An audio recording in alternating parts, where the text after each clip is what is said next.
하나님 말씀 에스라서 1장 1절에서 6절 말씀입니다. 페르시아 왕 키루스 원년에 여호와께서 예레미야의 입을 통하여 하신 말씀을 이루게 하시려고 페르시아 왕 키루스의 마음을 감동시키심에 그가 온 나라에 공표도 하고 조서도 내려 이르되, 페르시아 왕 키루스는 말하노니 하늘의 하나님 여호와께서 세상 모든 나라를 내게 주셨고 나에게 명령하사 유다 예루살렘에 성전을 건축하라 하셨나니. 아멘. 지금부터 90여 년 전인 1932년 우크라이나에서 대기근으로 1,000만 명이 굶어 죽었습니다. 먹을 것이 없어서 굶어 죽은 것이 아니라 러시아의 공산당 스탈린이 가혹하게 수탈해서 발생한 사건입니다.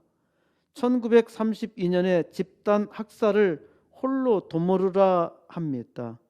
이는 우크라이나어로 홀로드는 기아, 곧 굶주림을 말하고 모르는 대죽음을 뜻합니다. 그러니까 홀로도모르는 기아로 인한 대량 학살이라는 뜻이죠. 당시 스탈린 정권의 가혹한 수탈로 굶주림에 견디지 못한 부모가 자기 자식을 잡아먹기도 했는데, 우크라이나 역사 연구소 조사에 따르면 당시 식인 행위로 유죄 판결을 받은 사람들이 2,500명이 넘었다고 합니다.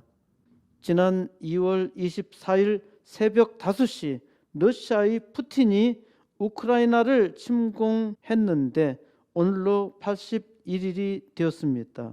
러시아의 사악한 악당 푸틴은 일주일이면은 계획한 대로 전쟁에서 이길 것이라 생각했는데 전쟁에 이기지도 못하면서 어려움에 처하자 곡물을 수탈하는 약탈 전쟁을 하고 있습니다.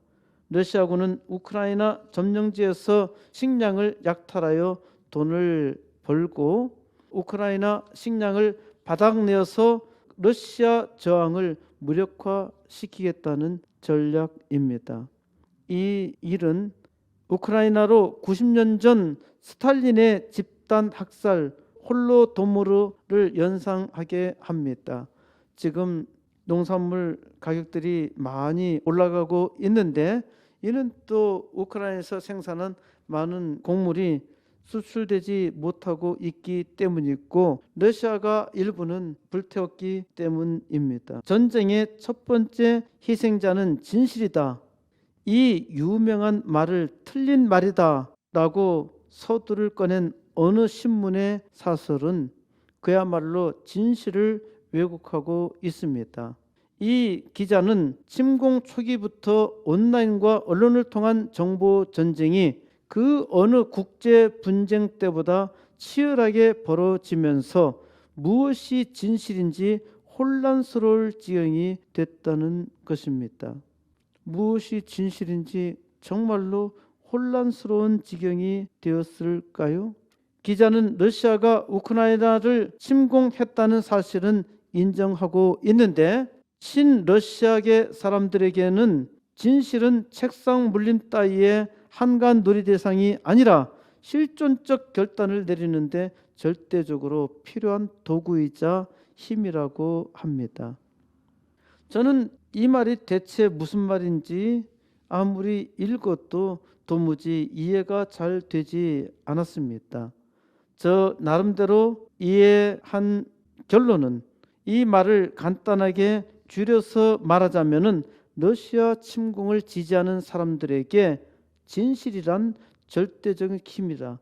러시아 침공을 지지하는 사람들에게 진실은 절대적 힘이라는 말입니다. 이게 무슨 말입니까? 러시아의 침공은 진실하다는 것이고 이것이 그 침공을 지지하는 사람들에게 절대적인 힘이라는 말입니다. 그러니까 참이든 거짓이든 이것을 진실하게 믿는 사람들에게는 그것이 큰 힘이라는 말입니다. 이런 부류의 사람들은 6.25 한국 전쟁에 대해서도 이와 같은 논리로 말합니다. 그러니까 김일성은 해방군, 미군은 점령군으로 말하고 있지요. 그래, 그 사악한 무리들의 말처럼 김일성이 해방군의 의로운 전사라고 가정합시다. 그런데 의로운 전사가 어떻게 1,000만 동족을 죽일 수 있습니까? 이 6.25 한국 전쟁으로 200만 명 이상이 죽었고 1,000만 명의 이산 가족이 발생했습니다. 아마 김일성이 이 전쟁에서 승리했다면은 1,000만은 좋게 죽였을 것입니다. 어떻게 그렇게 말하나요? 이는 공산당의 역사가 증명합니다. 러시아의 스탈린이 4천만 명을 죽였고 중공의 모택동이 1억을 죽였고 캄보디아의 폴포트 정권이 400만을 죽였습니다. 이렇게 사악한 짓을 했는데요. 참으로 기이한 이들이 역사적 심판을 받는 것이 아니라 오히려 사람들의 존경을 받고 있다는 사실입니다. 이 사실 하나만 보아도 사람들이 얼마나 어리석은가요? 그리고 사람들은 진리를 찾는 것처럼 보이지만은 진리를 원하는 사람들은 없어요. 이게 사람입니다. 사람은 악을 행하고 악을 추종하는 것이지 선을 위해서 싸우고 전쟁한다는 것은 그야말로 거룩한 일입니다. 지금 우리나라가 적화 통일이 된다고 생각해 보세요. 아마도 대한민국 국민의 90%는 즉시 살해당하고 말 겁니다. 어떻게 그렇게 많은 사람들이 죽을 거라고 단정해서 말하나요? 일단 대자 붙은 사람은 무조건 죽입니다. 이 공산당들이 하는 짓이에요. 지식층을 무조건 죽입니다. 대자가 붙었는데 안 죽이는 사람은 공산당의 하수인 노릇을 하는 사람들입니다. 이 사람들은 죽이지 않아요. 그런데 잘 생각해 보세요. 북조선의 충직한 하수인으로 열렬히 선전하며 대한민국을 침공하도록 길을 열어놓은 사람도 아주 확실하게 처형당할 것이 분명합니다. 김일성을 신처럼 숭배하는 주사파도 모조리 숙청당하고 말 것입니다. 공산당은 일단 승리가 목적입니다. 그래서 정권을 쟁취하지요. 그러면은 이제 자기 편 아닌 사람을 숙청하는 것이 순서입니다. 김일성이가 북한에서도 숙청 작업을 얼마나 많이 했는지 아세요? 김정은은 자기 고모부를 고사포로 살해했는데 김정은에게 아부 잘한다고 살까요? 북한의 많은 들러리들이 김정은에게 얼마나 아부하며 살겠습니까? 그런데 아부하며 사는 사람들의 목숨이 파리 목숨과 같아요. 이게 잘못 앉기만 하면은 바로 죽여버립니다. 그러니까 이 기자의 글쓰기는 공산당의 원조 마르크스를 닮았습니다. 기자의 글이 대단히 논리가 있는 것처럼 보이는데 논리가 없어요. 이것이 기가 막힌 속임수이죠. 이는 사람을 말로 속이는 사탄과 다를 바가 없습니다. 사탄에게 속은 아담처럼 사람들은 그 말에 속는 줄도 모르고 속고 있습니다. 전쟁의 첫 번째 희생자는 진실이다 라는 말 자체를 왜곡하고 있는 사람은 공산당입니다. 무슨 말이든 거침없이 말하는 것으로 사이다 발언이라는 수식어가 따라다니는 어느 사악한 정치가는 예수를 혁명가라 했고 자기 자신은 공정한 세상을 만드는 혁명가라 선전합니다. 이 말에 속는 사람들이 너무너무 많아요. 이번에 이 사람이 국회의원 될 가능성이 있단 말입니다. 어떻게 이렇게 사악한 이가 국회의원이 될 수 있나요? 그게 사람들의 무식한 지식입니다. 제가 이렇게 말하는 것을 들으면은 어떤 사람은 분노할 수도 있어요. 속고 있는 사람들은 자기는 정치에 관심이 없다고 말합니다. 이게 속고 있다는 것이죠. 사악한 공산군은 교회를 파괴했고 교회 다니는 사람들을 학살했습니다. 그냥 묻지마 살해요. 묻지도 않고 교회에 있다는 것 자체로 무조건 죽였습니다. 지금 북조선이 그렇지요? 중공이 기독교를 탄압하고 있지요? 그런데 어떻게 이런 사람들에 대해서 지지하면서 정치에 관심이 없다고 말할 수 있나요? 사실 이렇게 살해당한 사람은 정치에 관심이 없는 사람들이었죠. 정치적으로 반대해서 또는 정치적인 말을 했기 때문에 핍박을 당하고 순교를 당한 것입니까? 공산당들은 정치에 관심 없는 사람도 죽이는데 정치에 관심이 없다고 말하는 것이 옳다고 생각하나요? 이는 아주 무식한 말입니다. 러시아가 우크라이나를 침공했습니다. 그런데 정치에 관심이 없다고 하는 사람들이 다 죽고 있잖아요. 사악한 정치가들은 정치에 관심이 없기를 바라고 또 정치에 관심이 없다고 말하도록 가르칩니다. 달림은 천조의 빚을 달성해서 1인당 2천만 원의 빚을 지게 했지요. 세계 최고의 원자력 발전에 안전한 기술을 가진 우리나라인데 원자력 발전소를 없애겠다 하면서 없앴어요. 그는 원자력 발전 대신에 대체 에너지 태양광 발전을 하도록 선동했는데 수많은 국민들이 속았습니다. 왜 원자력 발전을 폐기하고 태양광 발전으로 유도했을까요? 이게 가장 중요한 것은 돈입니다. 이렇게 얘기하는 사람들은 사실상 거의 없어요. 태양광에 지식도 없는 공산당들에게 자기 편에게 이 사업권을 넘겨주었고 그리고 태양광 발전의 많은 재료는 다 중공에서 가져온 것입니다. 그러니까 중공 시진핑에게 아주 충성한 것이죠. 그런데 열심히 충성하고서도 혼밥 먹고 왔어. 중공의 시진핑이가 자기를 초청해 주기를 원했는데 늘 쌩깠죠. 완전히 사람을 무셨습니다. 한전이 금년 1분기 8조의 적자를 달성했는데 이제 전기값이 어떻게 폭탄을 맞을는지 몰라요.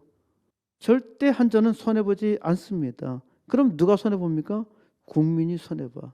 거기다 달림은 무려 1조를 들여서 나주에 한전 공대를 짓게 했습니다. 그리고 이 1조라는 것도 어마어마한 돈이에요. 그러니까 학생들은 1000명도 안 뽑는데 거기다가 어마어마한 돈을 투자해서 만드는데요. 지금 없어질 대학도 많아요. 그 대학 사가지고 하면 훨씬 더 돈 적게 들어. 대통령 한 사람이 나라를 엉망으로 만들었고 그리고요 내가 계속 강조했죠. 가장 큰 문제는 뭐냐면은 싸우도록 만드는 거예요. 싸우도록. 집안에서 싸워. 그리고 교회에서도 싸워요. 참 이 미치고 환장할 노릇 아닙니까? 하나님 말씀을 들어야 되는데 하나님 말씀을 듣지 않고 교회 안에서 정치로 싸우도록 만드는 거예요. 그런데 이 싸움을 건 나쁜 놈들은 우리는 정치를 모른다는 거예요. 그러니까 내가 그런 사람들한테 야, 그거 모른다는 거 그게 정치야. 속지 마. 지금 너는 그 사람들의 말을 대변하고 있잖아. 이렇게 얘기하면은 내가 정치적으로 우파라고 나를 공격하는 거야. 뭐가 진실이에요? 사악한 짓을 하고 국민을 속이는 것을 진실인 것처럼 호도하고 있습니다. 달림은 2017년 5월 10일 취임사 첫 문단에서 제 가슴은 한 번도 경험하지 못한 나라를 만들겠다는 열정으로 뜨겁습니다 했는데 그의 공약 중 이거 하나는 확실하게 지켰습니다. 여태까지요 어떤 대통령도 하지 못하는 전혀 경험하지 못한 나라 상상할 수 없는 나라로 만들었어요. 굉장하죠? 그러니까 악당들의 악한 꾀는요, 참으로 사악하고요. 기가 막혀. 내가 이런 얘기를 하면은 그 사람들은 머리가 그렇게 안 돌아간대요. 그런데 보세요. 착한 일을 하는 데는 머리가 잘 안 돌아가. 착한 일하는. 그리고 단순하게 얘기하잖아요. 그런데 나쁜 짓 하는 데는요, 머리가 기가 막히게 돌아가. 이게 사람이 악하다는 겁니다. 그러니까 자기가 속고 있다는 걸 몰라. 내가 진실을 아무리 얘기해도 진실을 자기가 믿는 것처럼 보이지만은 안 믿어요. 참 큰일이죠. 사람의 본성은 속는 것입니다. 마귀의 본성은 속이는 거예요. 태초 인간 아담은 속았습니다. 사탄은 아담을 속였지요. 사탄은 먼저 하와를 속였고 아담으로 동참하게 했습니다. 아담은 이렇게 말할 겁니다.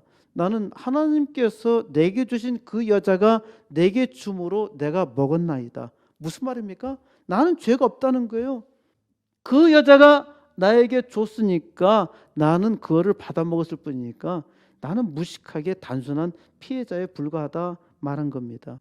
그는 중요한 걸 몰랐죠. 중요한 진리가 무엇입니까?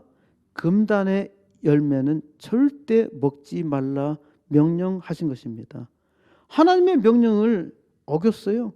하나님께서 먹지 말라 했는데 그 여자가 주든지 누가 주든지 먹으면 안 돼. 그 먹는 순간 바로 죄인이고 하와와 똑같은 동조자가 된 겁니다. 오히려 치사하죠. 자기는 싹 빠져나가고 너 따먹으니까 너 혼자 책임져, 너 혼자 뒤져. 이거 사악한 일이 있죠. 사탄은 거짓말쟁이입니다. 요한복음 8장 44절에서 너희는 너희 아비 마귀에게서 났으니 너희 아비의 욕심대로 너희도 행하고자 하느니라. 그는 처음부터 살인자요 진리가 그 속에 없으므로 진리에 서지 못하고 거짓을 말할 때마다 제 것으로 말하나니 이는 그가 거짓말쟁이요 거짓의 아비가 되었습니다. 사탄의 본질은 거짓입니다. 사탄에게 진실이란 전혀 없습니다. 그런데 사탄은 아주 논리적으로 속입니다. 이게 사악한 공산당들이 속이는 것이나 똑같아요. 사탄의 거짓에 속지 않는 사람은 아무도 없어요. 저는 종종 강조합니다만은 저는 사탄을 이길 재주, 능력, 지혜가 전혀 없어요. 그래서 우리 주 예수님께서 사탄을 박살내기를 바라는 것이지 그것을 위해서 기도하는 거지 내가 예수의 힘으로 사탄을 이기겠다 해보니까 못 이기겠더라고요. 그러니까 하나님 나는 못 이기니까 이 사탄하고 싸우면 하나님께서 하시고 나는 좀 하나님의 영광을 위해서 일하게 해주세요. 저는 그렇게 기도하잖아요. 사람의 본성은 속이는 것이라 했습니다. 그러니까 사람은 거짓에 당연히 속게 되어 있습니다. 여러분은 속지 않는다고요? 이는 어리석거나 무식한 사람입니다. 세상에서 속지 않은 사람은 아무도 없습니다. 사람은 첫째로 광고에 속고 있지요. 광고에 속지 않은 사람이 누가 있나요? 없어요. 다들 광고를 보면 다 속아 넘어가. 그 광고가 진실은 거의 없어요. 둘째로 사람은 정치에 속습니다. 정치에 속지 않은 사람은 아무도 없습니다. 프랑스의 영적 대통령 샤를 드골이 정치가들은 자신들이 한 말을 믿지 않는다. 그래서 사람들이 자기의 말을 믿을 때 놀란다라고 말한 바가 있습니다. 정치가들 맨날 거짓말하잖아요. 그거 자기도 안 믿어. 자, 우리나라 그 정치가 말을 시작하면 시작함부터 끝까지 거짓말이야. 그리고 상대방한테 다 뒤집어 씌워. 아, 말을 어떻게 그렇게 잘하는지 모르겠어. 다 들통난 일인데도 불구하고 그걸 완벽하게 부인할 수 있는 아주 아비 사탄을 꼭 닮았어.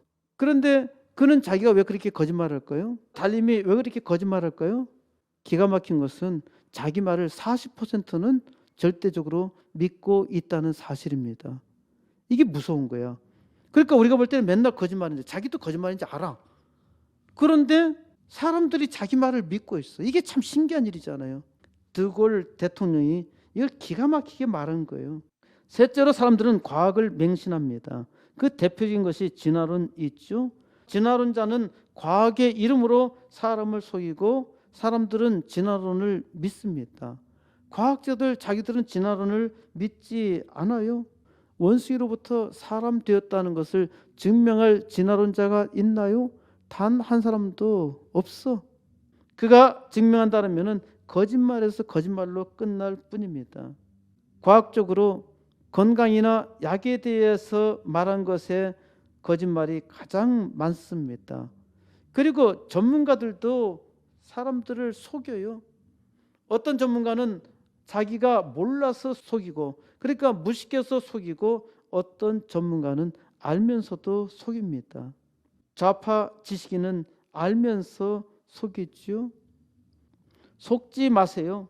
속지 말라고 해도 속습니다. 마르크스는 기독교가 아편이라고 했습니다. 본래 그의 표현에서는 종교라고 했는데 이는 사실 기독교를 가리킨 것입니다. 소련의 창건자 레닌은 기독교는 자본주의 노예들을 병들게 하는 독주라 했는데, 그래, 기독교가 아편이고 독주였던가요?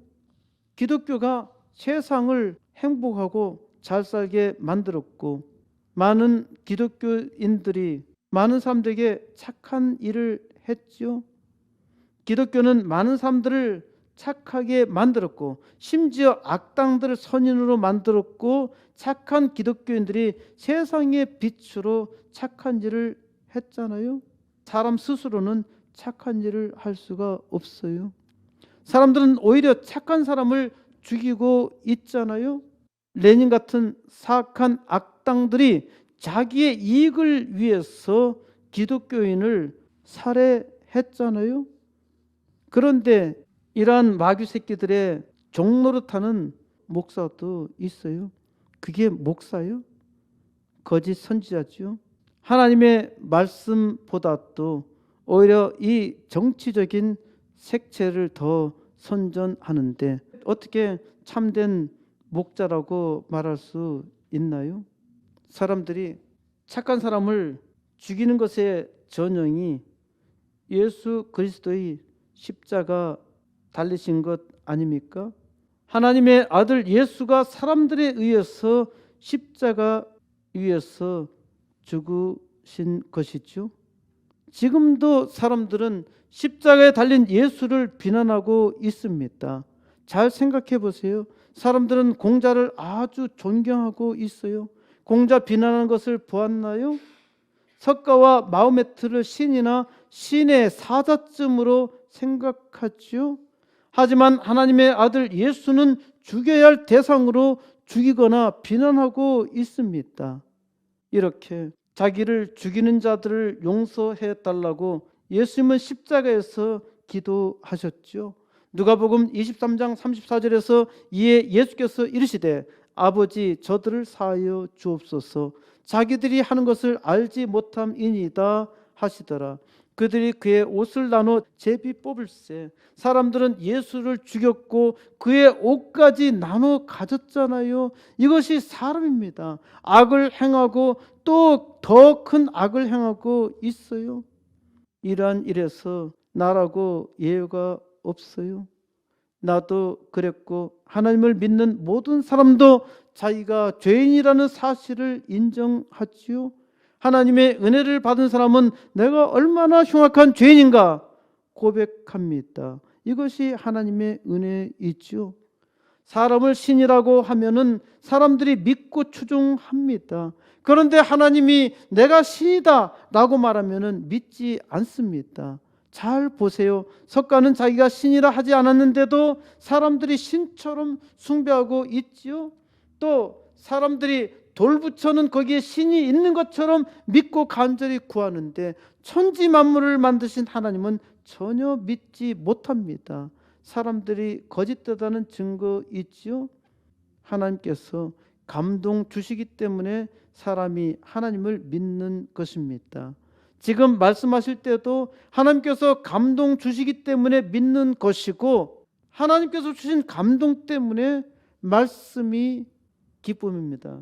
말씀을 들으면 행복해요. 하나님의 감동이 없으면 말씀이 지긋지긋하고 힘들어요. 그런데 하나님의 말씀에 감동이 있으면 희한하게 또 아주 딱딱하게 보이는 말씀이 은혜로운 말씀으로 살아 역사합니다. 하나님은 이스라엘 백성을 선택하시고 하나님을 증거하게 하셨습니다. 하지만 이스라엘 백성은 하나님이 아니라 우상 숭배를 일삼지요. 그래서 망합니다. 하나님께서 은혜를 주셔도 사람이 악하여 축복을 저주로 바꾸지요. 사람은 복을 주어도 저주로 바꾸며 하나님의 은혜를 잘 깨닫지 못합니다. 하나님의 은혜를 많이 받았어도 그 은혜를 잊는 순간은 한순간이에요. 하나님을 믿는 사람들은 자기가 하나님을 잘 믿고 있는데 왜 나는 이렇게 인생이 힘들고 고통스럽고 어려우며 왜 나는 복을 받지 못하는가 원망하기도 합니다. 이것은 순전히 자기 생각입니다. 스스로 속이는 것이죠. 하나님을 잘 믿으면 하나님의 영광을 위해서 살아야 하지요. 그런데 하나님의 영광을 위해서 하나님의 감동 속에서 살아가지 못하면서 다른 사람하고 비교하면서 겉보기 비교하면서 왜 나는 이렇게 인생이 힘들까 원망하는 겁니다. 하나님을 믿고 의지한 사람은 결코 실패하지 않고 어떠한 환경에서도 오히려 하나님 은혜에 감사했습니다. 이스라엘은 하나님께서 복을 주셨지만은 하나님의 영광을 위해서 일하지 못하고 오히려 하나님의 수치를 나타냈습니다. 그래도 하나님은 이스라엘에게 은혜 주시고 깨닫게 하시려고 애를 썼습니다마는 이스라엘은 끝까지 하나님의 영광을 위해 살지 못했습니다. 그래서 하나님은 이스라엘로 하여금 하나님께서 세상 나라를 다스리며 하나님께서 모든 것을 주관하심을 알게 하시려고 이방 나라의 왕을 세우셨습니다. 이스라엘 백성으로 볼 때는 도무지 상상할 수 없는 일이죠. 하나님, 내가 하나님의 백성인데 왜 하나님 나를 세우지 않고 저 멸망받을 이방의 사람을 왕으로 세우시나요? 하나님을 믿는 사람은 하나님의 사람이 세워져서 하나님의 영광을 나타내기를 원하고 기도하지만은 하나님은 오히려 여러 가지 어려움을 겪게 하십니다. 왜 그러한가요? 잘 생각해 보세요. 코로나 재앙이 세상에 범람하고 기독교인들도 많이 죽었어요. 그런데 왜 하나님께서는 이런 상황에서 우리의 기도를 들어주시지 않으실까요? 이 코로나 재앙에 하나님 앞에 겸손히 나아가서 그 은혜를 구한 사람이 있나요? 죽어도 하나님의 영광을 위해서 살겠다 하면서 하나님 앞에 기도한 사람이 있나요? 사악한 정치가가 교회를 교묘하게 핍박하기 위해서 교회에다가 그 사악한 프레임을 뒤집어 씌우고 교회로 하여금 예배 못 드리게 했을 때 교회에서 먼저 앞장서서 하나님 앞에 나와서 예배 드리는 것이 아니라 온라인을 통해서 예배 드림도 성경적이다 라고 얘기를 했죠. 이런 위기에 대해서 하나님 어떻게 우리가 이 위기를 극복해 나갈까요?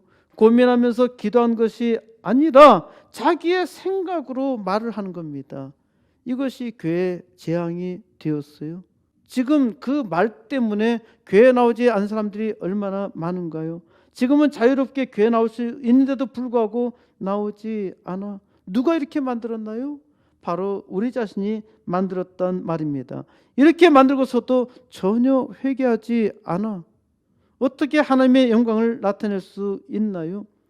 우리는 선거 때에 하나님께서 하나님을 잘 믿는 사람을 대통령으로 세워주기를 바라는데, 그리고 그것을 위해서 기도하기도 하고요. 또 저한테 묻기도 합니다. 저는 이렇게 말합니다. 그 답은 바로 당신 자신에게서 찾아야 합니다. 왜 그렇게 말하나요? 지금 그렇게 요구하는 너 자신이 하나님 앞에 믿음으로 살았느냐? 나도 믿음으로 살지 못하면서 왜 다른 사람들은 그렇게 살기를 바라는가? 이거 속이는 거 아닙니까? 하나님께서 내게 은혜 주셔서 믿는데 정작 중요한 때 하나님 앞에 그 은혜로 살지 아니하는 것입니다. 중요한 때가 아니라 일상적인 삶에서 하나님 앞에 믿음으로 사는가?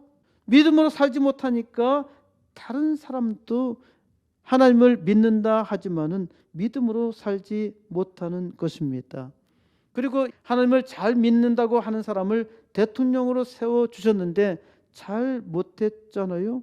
하나님의 영광을 나타내지 못했죠. 하나님을 믿는 사람 중에서 그나마 가장 훌륭하게 대통령 노릇을 한 사람은 이승만 대통령입니다. 이승만 대통령에 대해서 비난할 사람도 많이 있지만요, 늙어서 독재가 일어났는데 이승만 대통령이 독자 생각으로 그렇게 했던 것은 아닙니다. 이 나라를 구원하시기 위해서 얼마나 애를 썼나요? 끝까지 하나님 앞에 기도하면서 이 나라를 위해서 살고자 했던 사람입니다. 하나님을 믿는 사람들이 얼마나 은혜 속에서 살지 못하는가. 이사야서 48장 1절에서 야곱의 집이여 이를 들을지어다. 너희는 이스라엘의 이름으로 일컬음을 받으며 유다의 허리에서 나왔으며 여호와 이름으로 맹세하며 이스라엘의 하나님을 기념하면서도 진실이 없고 의가 없도다. 이스라엘은 하나님을 의지한다 하지만은 하나님께서 이스라엘 볼 때 내 목은 쇠의 힘줄이요 내 이마는 노시라. 내가 얼마나 뻣뻣한 족속인지 아느냐? 너는 내 백성이라 말하지만은 전혀 아니라고 말씀하시는 겁니다. 이사야서 64장 6절의 말씀과 같이 우리는 다 부정한 자 같아서 우리의 의는 다 더러운 옷과 같습니다. 우리가 하나님 앞에서 믿음으로 산다고 하지만은 우리는 다 더러운 옷과 같이 더러워. 그러면서 우리는 하나님의 백성이라고 착각을 하고 있어요. 그러니까 우리가 어떻게 하나님의 영광을 나타낼 수 있습니까? 그래서 하나님은 차라리 믿지 아니하는 자를 쓰십니다. 때로는 아주 사악한 자를 쓰셔서 이를 깨닫게 해 주셔요. 느부갓네살 같이 악한 왕을 통해서 이스라엘을 고난의 풀무 가운데 70년 동안 두면서 깨닫게 해 주시고 페르시아 왕국의 기루스 왕으로 하여금 하나님의 선한 일을 대행하게 하셨죠. 기루스 대왕은 우리말 성경에서는 고레스로 나옵니다. 이는 번역하면서 이름을 이상하게 만들어 놓은 것이고요. 키루스 대왕은 지금까지도 알려져 있기 때문에 저는 키루스라 하는데 영어로는 사이러스로 읽습니다. 키루스 대왕은 인간 역사 최초로 인권 선언을 한 사람입니다. 그의 업적이 진흙으로 만든 키루스 원통이 발견돼 가지고요. 키루스 원통이 발견돼서 이 원통을 사이러스 실린더라고 하는데 이 사이러스 실린더는 영국 대형 박물관에 있고 그 복제품이 유엔 본부에 걸려 있습니다. 그러니까 인간의 인권을 위해서 최초로 일했던 사람이기 때문에 유엔에서는 그를 높이 칭송하여 본부에 걸어 놓은 것입니다.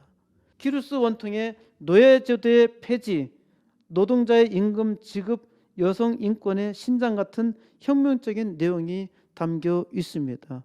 지금도 이슬람에는 여성의 인권이 없죠. 여성의 인권도 1900년대 중반에 와서야 비교적 섰던 것이고요.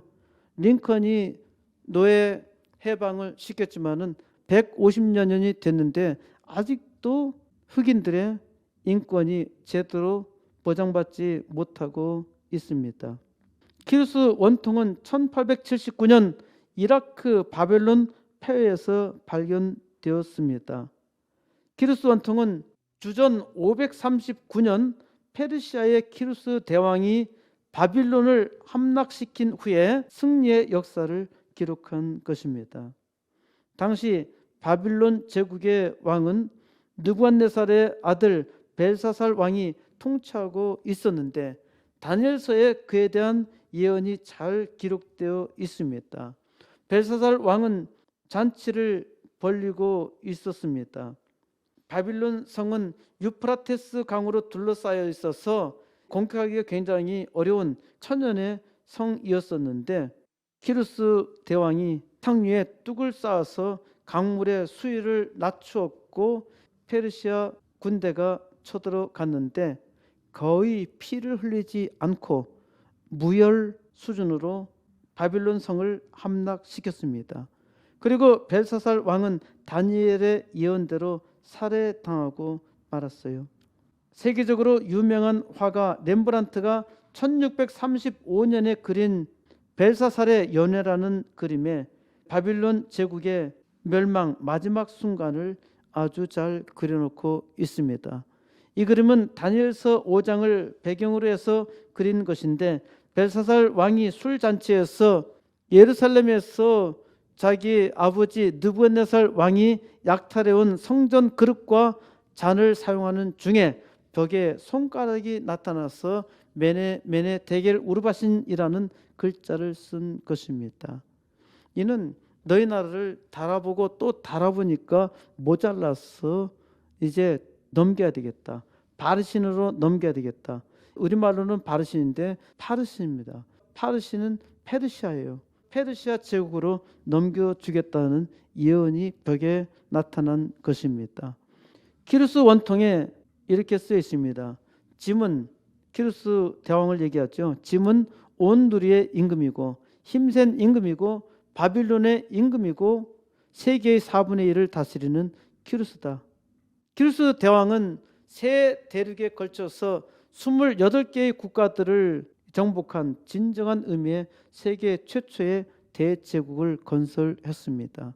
이후에 헬라 제국의 알렉산더 대왕이 가장 빠른 속도로 세계에서 가장 넓은 대제국을 건설했는데 그에 앞서서 알렉산더 대왕의 200년 앞서서 키루스 대왕이 28개의 국가를 정복한 대제국을 건설했던 것입니다. 키루스 대왕이 어떻게 대제국을 건설할 수 있었을까요?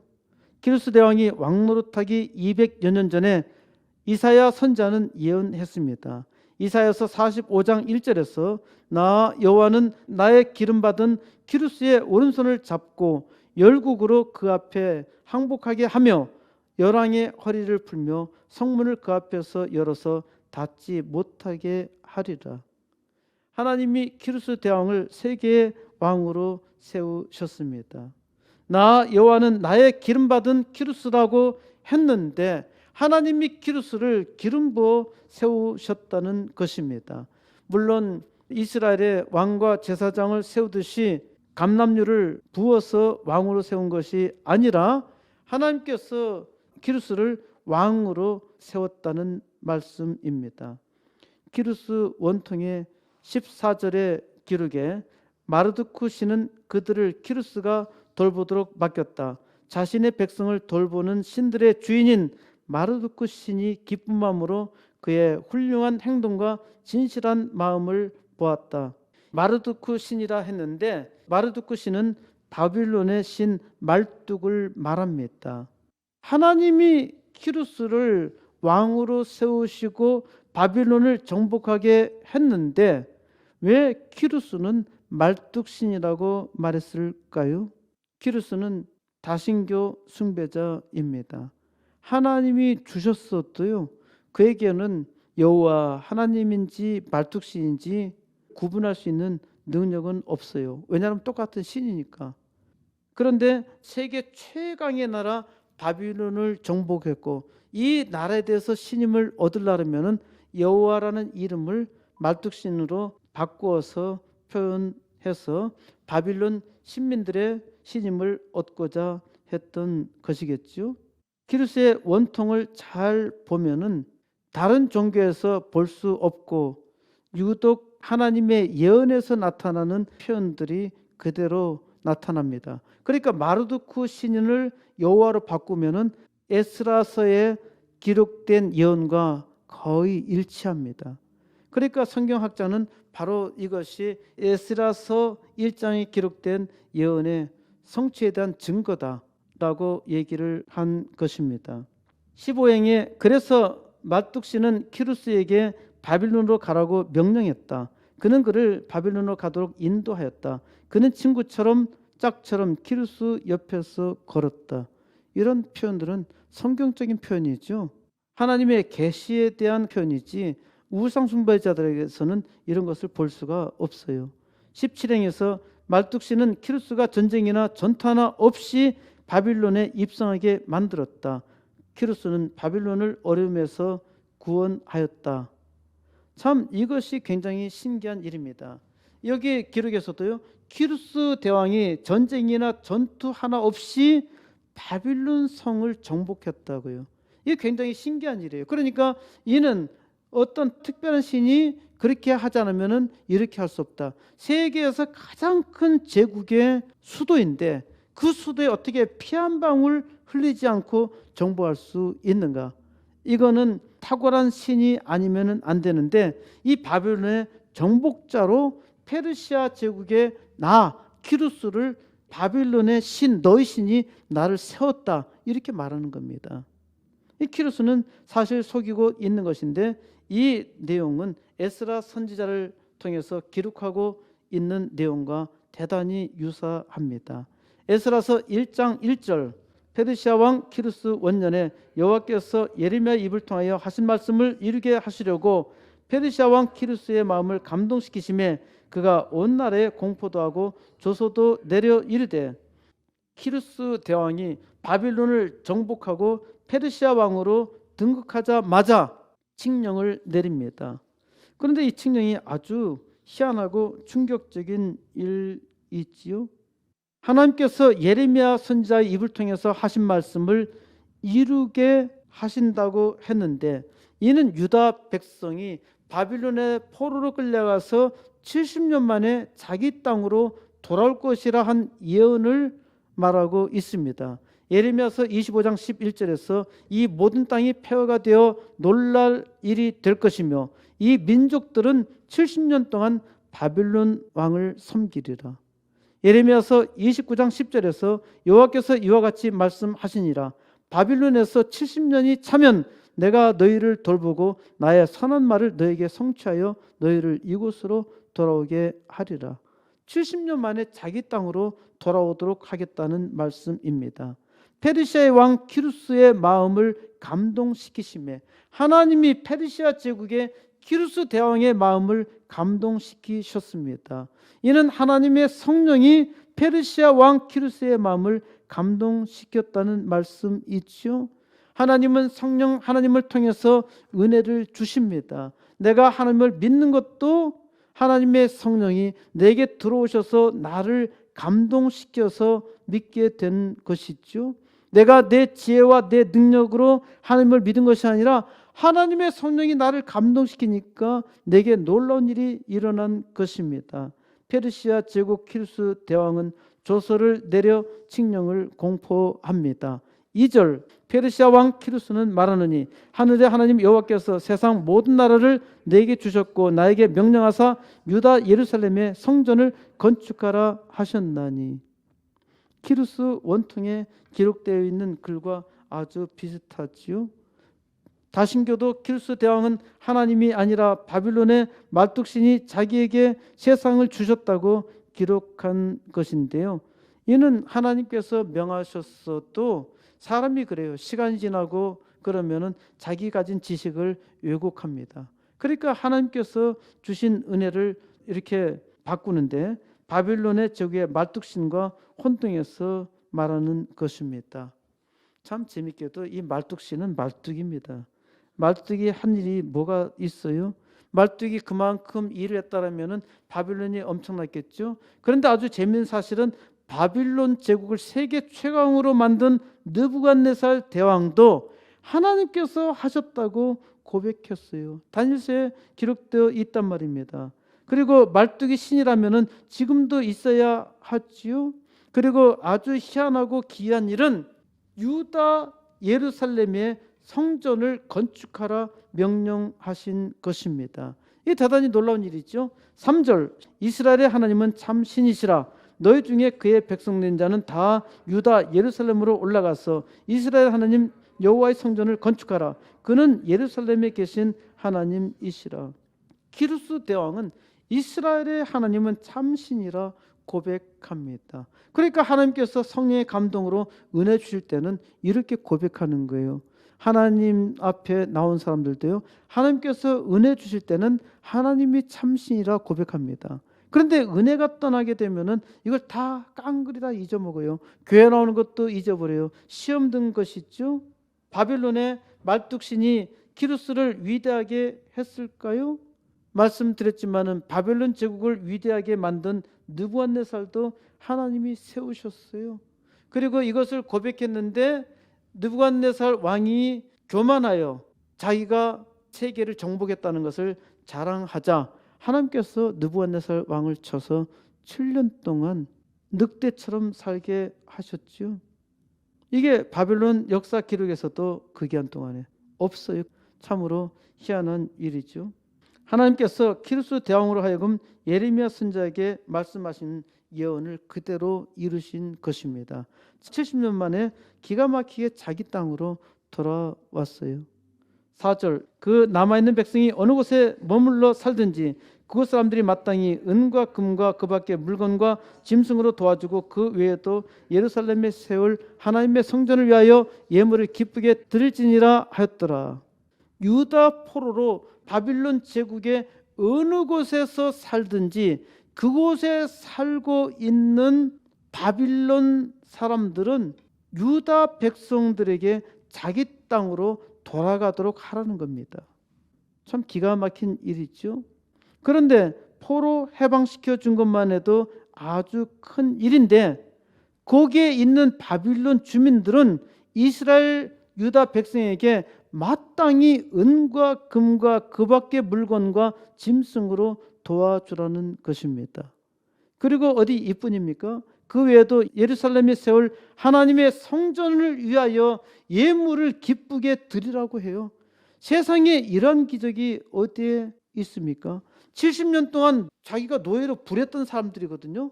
노예로 부렸던 사람들에게 자기 땅으로 다 돌아가라 하래. 세상에 노예를 완벽하게 해방시켜주는 이런 일이 어디 있습니까? 참 기가 막힌 일이죠. 거기다가 이 사람들한테 은, 금, 폐물 그리고 가서 농사 지을 때 도움이 되는 짐승들도 다 보내라는 겁니다. 거기다가 예루살렘 성전을 복구시키는데 너희들 돈을 기쁘게 내가지고 그 일을 해. 세상에 이방신, 자기들 볼 때 이방이잖아요. 이방신의 신전을 짓는데 돈을 즐거이 들여서 짓게 하라는 겁니다. 근데 어떻게 이 기가 막힌 일들을 감당할 수 있었을까? 잘 생각해 보세요. 바빌론 제국이요, 페르시아 제국하고 싸우면서 끝까지 죽자 사자 싸웠더라면 모든 것이 다 황폐화돼 버리고 말았을 겁니다. 그런데 재미있는 사실은 피 한 방울 흘림이 없이 바빌론 제국을 정복해. 그러니까 키루스 대왕은 바빌론 사람들이 볼 때 아주 옛날 사람의 사고를 이해를 해야 됩니다. 바빌론 제국의 침략자인데도 불구하고 키루스 대왕이 굉장히 위대하게 보일 거 아닙니까? 그러니까 하나님은 바빌론 제국의 그 엄청난 금은 보화, 벨사살 왕은 자기의 선왕이 만들어 놓은 하는 풍부한 것을 가지고 맨날 잔치하고 놀았어. 잔치하고 놀다가 이제 죽은 거예요. 이것도 다 하나님께서 예언하신 부분이죠. 그렇게 먹고 마시고 놀 것이 많았는데 이게 만약에 싸워서 뺏었다라면은 많은 것들이 탈취물로 날아가고 다 그랬을 텐데 그게 고스란히 이렇게 돌아와가지고 그냥 거기 정복한 거예요. 이게 참 기가 막힌 일이죠. 그러니까 키루스 원통에도 기록되어 있는 겁니다. 내가 참 피 한 방울 안 흘리고 바빌론 제국을 정복했다. 그리고 유다 백성으로 하여금 자기 땅으로 돌아가게 했다. 키루스 원통에서는 유다 백성이라고 지목하지는 않습니다. 그런데 유다 백성 외에는 이런 일이 일어난 일이 없어요. 이게 참 희한한 일이야. 에스라서에 기록되어 있는 말씀을 처음에 사람들이 생각할 때 어떻게 이렇게 기가 막힌 일이 일어났을까? 사람의 생각으로는 상상할 수 없는 일이에요. 자, 이방 나라가 침략해 와가지고 거기서 유다 백성한테 너희는 자기 땅으로 돌아가. 그리고 너희들 금은 선물 짐승도 다 줘. 그리고 예루살렘 성전을 복구할 것도 줘. 어떻게 이런 일이 일어날 수 있을까? 그래서 많은 사람들은 에스라서에 있는 이 부분이 신화일 것이다. 이렇게 생각했던 겁니다. 일어날 수 없다. 그런데 이것을 키루스 원통이 증명을 한 거예요. 그러니까 놀랍죠. 성경에 있는 그 말씀을 이 역사적 유물로 남겨둔 거예요. 그러니까 기가 막힌 일이죠. 키루스 원통이라고 하는 것은 대단히 중요한 역사적 유물이야. 하나님께서 이걸 두신 것이죠. 또 오늘날 이것을 보고 말씀에 비춰서 생각하면은 기가 막히게 놀라운 일입니다. 자, 출 이집트에서는 하나님께서 모세를 통해서 일을 하셨는데 바빌론 제국에서 자기 백성들을 돌이킬 때는 아주 훌륭한 신앙을 가진 사람을 통해서 일하는 것이 아니라 이방 왕 키루스 대왕을 통해서 일을 하신 거예요. 그래가지고 자기 땅으로 돌아가는데 얼마나 신이 났겠어요. 얼마나 기분 좋겠어요. 그리고 누가 큰 힘을 가진 자기의 독립투사가 나타나가지고 독립했다면은 기쁘긴 기쁘지만은 그렇게 기쁘진 않을 거예요. 기가 막히게도 하나님은 이방 왕을 통해서 예언대로 자기 땅으로 돌아가게 하신 것입니다. 5절 이에 유다와 베냐민 족장들과 제사장들과 레위 사람들과 그 마음이 하나님께 감동을 받고 올라가서 예루살렘에 여호와의 성전을 건축하고자 하는 자가 다 일어나니 유다와 베냐민 족장과 제사장들과 레위 사람들 이런 사람들은 어느 정도 영적 책임을 진 사람들이죠. 그러니까 이런 사람들은 다 일어나 갑니다. 또 어떤 사람이 일어납니까? 그 마음이 하나님께 감동을 받은 사람들이 일어납니다. 그러니까 하나님의 성령으로 감동을 받은 사람들이 일어나요. 유다 백성에게 자기 땅으로 돌아가라고 해서 다 돌아간 것이 아닙니다. 일본이 우리나라를 40년 동안 우리나라를 지배했고 우리나라 많은 사람들이 일본으로 끌려갔어요. 일본으로 끌려갔는데 일본이 항복하고 난 다음에 일본에 있는 한국 사람들이 전부 다 한국 땅으로 돌아왔을까? 아닙니다. 꽤 많은 사람들이 돌아오지 않았어요. 그러니까 바빌론 제국에서 살던 유다 백성들이 다 돌아온 것이 아니라 하나님의 성령으로 감동받은 자들이 일어나 돌아왔어요. 하나님께서 축복해 주셔도 받지 아니하는 사람들이 있습니다. 이스라엘 백성들은 자기 땅으로 돌아오자 이 감동받은 사람들은 하나님께서 감동 주셨잖아요. 그러니까 맨 먼저 하고 싶은 일이 뭘까? 예루살렘 성전을 다시 재건하는 일입니다. 70년 동안 고난의 풀무에서 살았으니까 고향 땅에서 하나님께 예배드려야 하겠다는 마음들이 얼마나 컸겠습니까? 시편 137편 1절에서 우리가 바빌론의 여러 강변에 앉아서 시온을 기억하며 울었도다. 유다 백성들은 바빌론의 포로로 끌려가서 시온을 생각할 때마다 울었습니다. 그 고통이 얼마나 심했을까요? 그들은 오직 바빌론의 멸망만을 위해서 기도할 뿐입니다. 자, 이렇게 바빌론의 멸망을 위해서 기도했는데 진짜 바빌론이 멸망하리라 믿고 기도한 사람이 얼마나 될까? 없어요. 누가 자기 땅으로 돌아갈 수 있으라고 감히 상상할 수 있겠습니까? 이렇게 생각해 보세요. 우리나라가 일본의 40년 동안 지배를 받을 때 1905년부터 1945년까지 40년 동안 나라를 잃은 채 일본의 탄압을 받고 있을 때 우리나라가 독립할 거라고 믿은 사람이 누가 있을까요? 임시정부를 만들어서 독립활동하던 사람들이 우리나라 독립하리라고 확신하고 있었을까요? 내가 보기에는 이승만 대통령은 우리나라 독립을 확신하고 기도했으리라 생각을 합니다. 유다 백성들도 바빌론 제국이 멸망하기를 바랬는데 보통 왕국이 세워지게 되면은 200~300년 가야 되는데 바빌론 제국은 70년밖에 안 됐어. 근데 망했단 말입니다. 이게 기가 막힌 일이죠. 누가 망하리라고 생각을 했겠어. 이렇게 짧은 시간 동안에 망한 제국이 없어요. 근데 대단히 짧은 기간에 망했단 말입니다. 어느 누가 자기 땅으로 돌아갈 수 있으리라 감히 상상할 수 있었을까요? 그런데 하나님께서는 이사야 선지자를 통해서 너희가 생각하지 못한 일을 내가 이루리라. 사람이 상상하지 못할 일을 하나님께서 이루십니다. 하나님께서 이루신 일을 보고 이 유다 백성들은 돌아가면서 하나님께 찬양하죠. 시편 126편 1절입니다. 여호와께서 시온의 포로를 돌려보내실 때 우리는 꿈꾸는 것 같았도다. 이게 생시야 이게 실제요. 그때 우리 입에는 웃음이 가득하고 우리 혀에는 찬양이 찼었다. 그때 문나라 가운데서 말하기를 여호와께서 그들을 위하여 큰 일을 행하셨다 하였도다. 그러니까 세상 사람들도 이는 하나님께서 유대 백성을 위해서 큰 일을 행하신 것이야. 그러니까 자기 땅으로 돌아가면서 신나서 하나님께 찬양하는 것, 이게 하나님께 영광 돌리는 일이죠. 얼마나 감개무량했겠습니까? 6절, 그 사면 사람들이 은그릇과 금과 물품들과 짐승과 보물로 덮고 그 외에도 예물을 기쁘게 드렸더라. 바빌론 모든 사람들이 유다 백성이 자기 땅으로 돌아가는데 금, 은, 물품, 짐승으로 덮고 그 외에도 예물을 기쁘게 드렸다는 것, 얼마나 놀라운 일입니까? 바빌론 제국이 강력했고 세계를 정복하면서 많은 것을 빼앗아서 부를 누렸지만은 세계 불가사의 중에 하나가 바빌론의 공중정원입니다. 그 정도로 바빌론이 굉장히 화려했던 것이죠. 그런데 바빌론 제국은 벨사살 왕만 예언대로 사살된 것으로 끝났습니다. 키루스의 원통의 내용으로 볼 때 이것도 자기들이 믿은 신의 축복으로 생각할 수 있는 일이죠. 그런데 놀라운 일은, 그래 자기들의 신이 왜 예루살렘 성전을 건축하는데 기쁘게 예물을 드리라고 했을까? 이게 참 놀라운 일입니다. 이는 하나님께서 하신 일입니다. 7절, 키루스 왕이 또 여호와의 성전 그릇을 꺼내니 옛적에 느부갓네살이 예루살렘에서 옮겨다가 자기들의 신당에 두었던 것이라. 앞서 말씀드린 내용 있죠. 벨사살 왕이 잔치를 벌였던 것은 자기의 선왕 느부갓네살 왕이 예루살렘 성전에서 탈취해 간 것인데, 이제 키루스 대왕은 이 예루살렘 성전의 그릇을 꺼내서 다시 자기 땅으로 돌아갈 때 가져가게 합니다.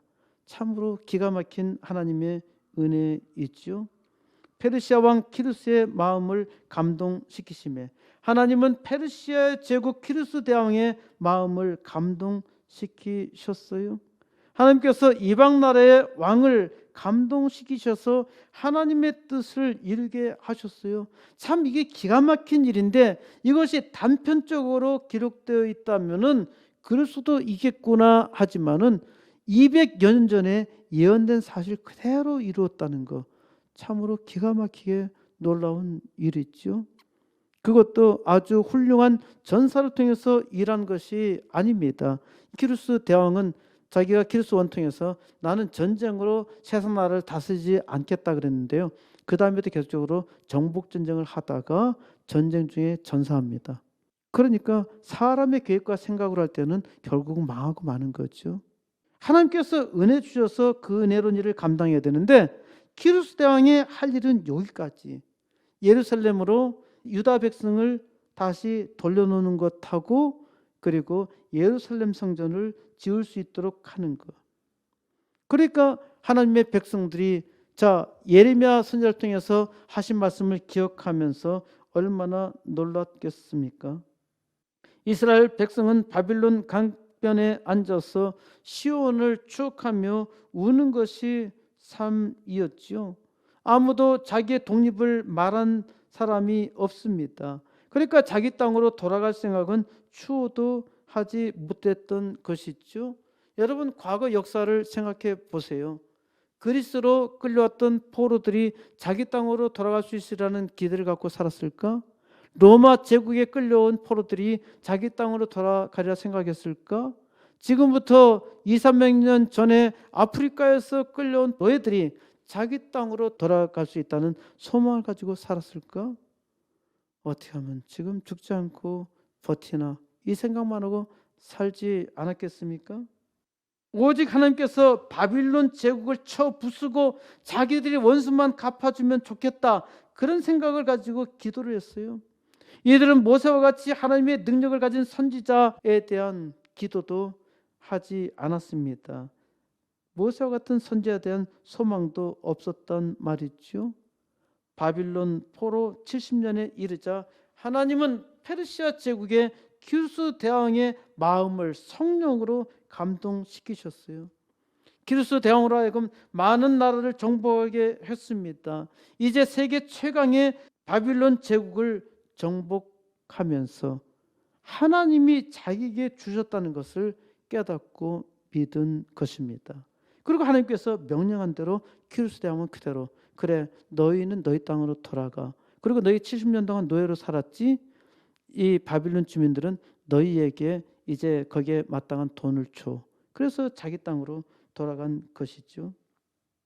페르시아 제국의 키루스 대왕을 감동시킨 하나님은 오늘 여러분을 감동시키셨어요. 하나님의 은혜로 감동을 받은 사람은 하나님을 믿고 고백하지요. 그리고 하나님께서 주신 비전을 보며 이 시대에 자기에게 주어진 사명을 깨닫습니다. 코스모스 교회는 이 시대에 부흥의 사명을 받았습니다. 80개 개척교회와 2개 학교, 하나님께서 먼저 주실 줄 믿고 기도하는데 이거는 사람이 상상할 수 없는 큰 일이죠. 하나님께서 기도하게 하셨고 믿음으로 이루게 하셨다는 것을 믿습니다. 페르시아 제국의 키루스 대왕을 통해서 위대한 역사를 이루신 하나님은 오늘 하나님께서 그 뜻을 이루어 부흥의 역사 이루시기를 소원하십니다. 하나님께서 이제 나를 감동시키시고 나를 통해서 이 땅 부흥의 위대한 역사를 통해서 하나님의 영광 나타내시기를 우리 주 예수 그리스도의 이름으로 간절히 축원드립니다.